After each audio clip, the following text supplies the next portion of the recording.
there's been this this meme of, oh, well, I buy some Bitcoin, I wait, and eventually I sell it to buy a Lambo. And I think it's very important for people to know that if you owned a block in Manhattan on Central Park in the year 1900, and if your father, grandfather, grandmother, or great-great-grandmother ever sold that to buy a Lambo, you'd be very angry at them.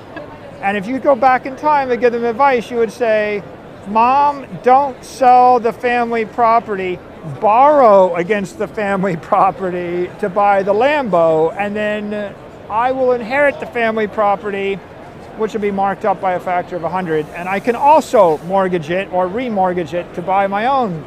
Michael Saylor is the CEO and co-founder of MicroStrategy, the public company with the largest Bitcoin holding in the world.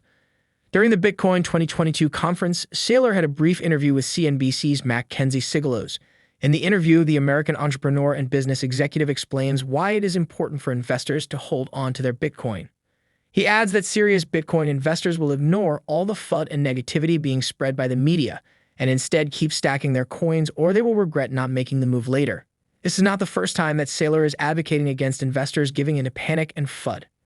Recently, his company's subsidiary, MicroStrategy, took a $205 million loan against its Bitcoin holdings to purchase more Bitcoin.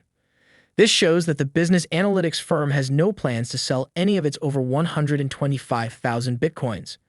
Why should it, when it can simply take a loan against it? There is no better person to explain why it is necessary to hold on to your Bitcoin. So ensure you watch the video to the end, hit the like button, and drop your comments about the entrepreneur's interview in the comment section below. Enjoy. Here is the first part of Michael Saylor's interview.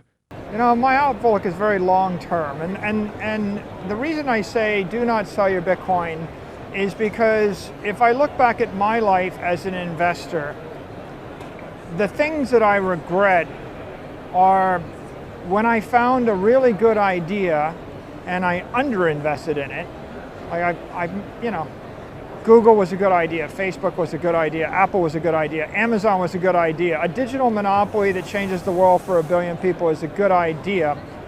And yet, the most common two mistakes after finding a good idea is, first mistake is someone says something, they talk crap about your idea, there's FUD, oh, Australia's gonna tax Google, or somebody's going to Amazon's going to get regulated, or something will happen, and so people panic sell. And so whenever there's anxiety in the market and you panic sell and then you never buy back in, you regret that. And the second thing you always regret is you wish you bought more. And so a lot of people in the world, I mean, they're basically being knocked around and traumatized because the media is incentivized to generate a new story every day, and if it bleeds, it leads. And nobody wants to read a story that the risk profile hasn't statistically changed versus last year, and there's no reason to read beyond this sentence. So normally they always write inflammatory, anxiety-inducing stories, and when people read them and they think about it, it gets them on the skin, and they panic and they do something irrational. Bitcoin represents the dominant digital property network of the 21st century. It's a very simple idea. Take the money you want to give to your grandchildren, convert it to Bitcoin, put it in cold storage and wait. Let the rest of the world do the work, and you'll be the beneficiary of all the intelligent people, no matter where they might be in the world. You'll be the beneficiary of all their work with doing nothing else. There's only one mistake you can make. And the mistake you can make is study the world, get anxiety about something going on somewhere in the world, and sell your Bitcoin.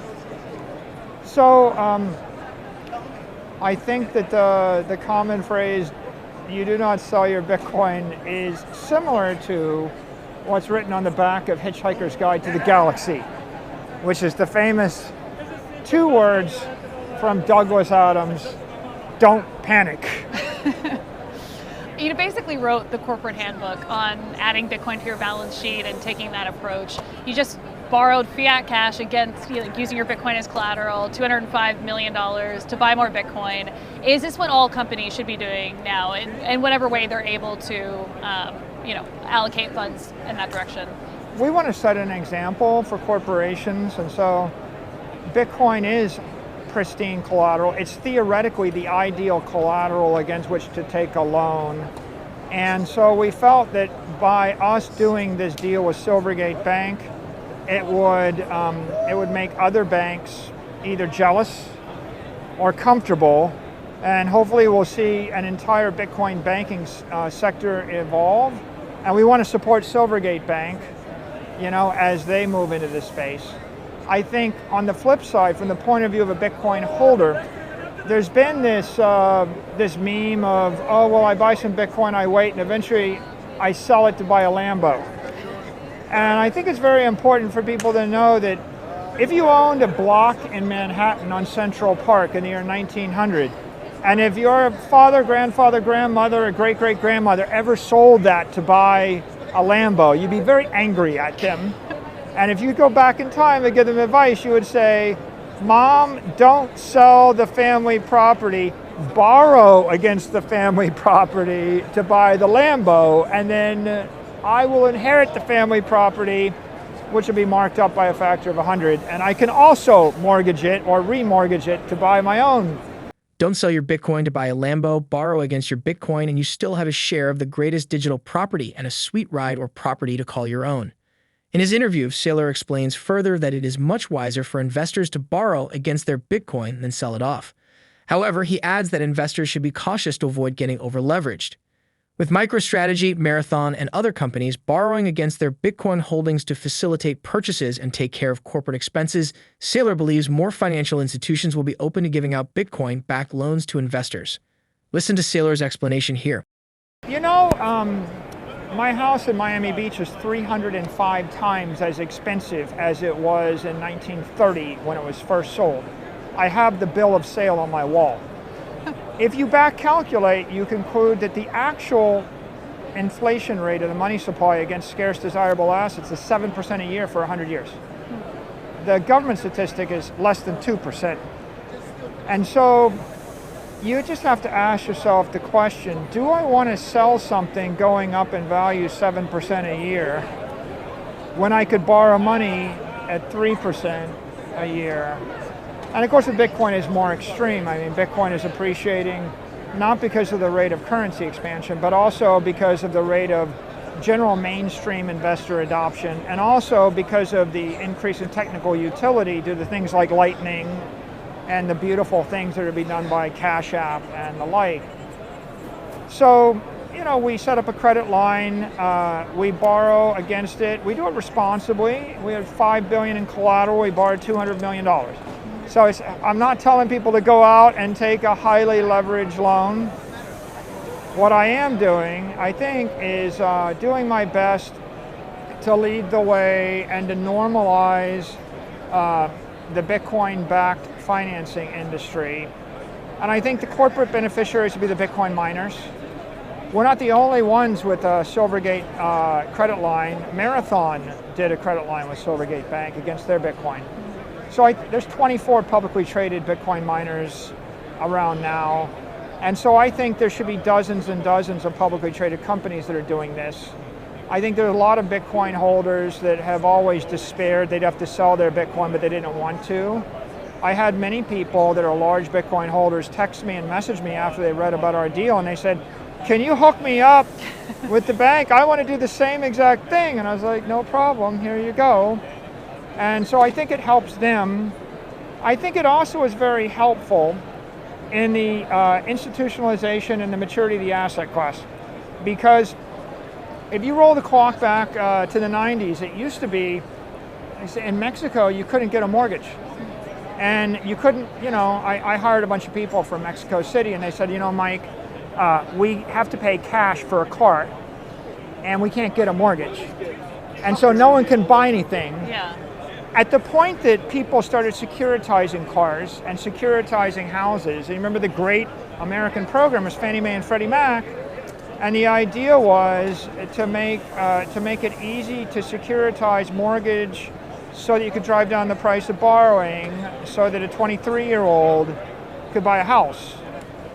And I think that Bitcoin as an asset class right, is going to benefit from the same securitization and the same financial development. As people realize they can borrow against something, then they realize they never have to sell it, and then they start to stretch their time horizon from it's a 36-month speculation to it's a 36-year holding. I really want people to think of it as the family farm. I'm living on this beautiful farm because my grandfather or my great-great-grandmother came here and said, this is where we should make a life. I'm not selling it, right? This is my vehicle to achieve my goals and my children's goals. In other news, data from Glassnode shows that Bitcoin long-term hodlers are not bothered about the recent correction that has sent the asset below $41,000 for the first time in April 2022. According to a recent tweet which the on-chain data analytics firm retweeted, short-term investors, people who have had their Bitcoin for 6 to 12 months, are selling their Bitcoin for a loss while hodlers are buying from them at a discount. Here is the tweet: Bitcoin supply and demand dynamics. Hodlers accumulate at a discount, buying off panicking short-term hodlers. As of the time of writing, Bitcoin has lost over 10% in the past week and almost 5% within the last 24 hours. It is currently trading for $39,985, the lowest price so far in April. However, experts believe the worst might be behind us and the coin will make a recovery soon. What do you think about Michael Saylor's interview?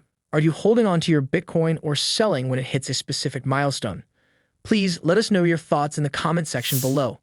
Also, remember to click the like buttons and subscribe to the channel. Thanks for watching the video.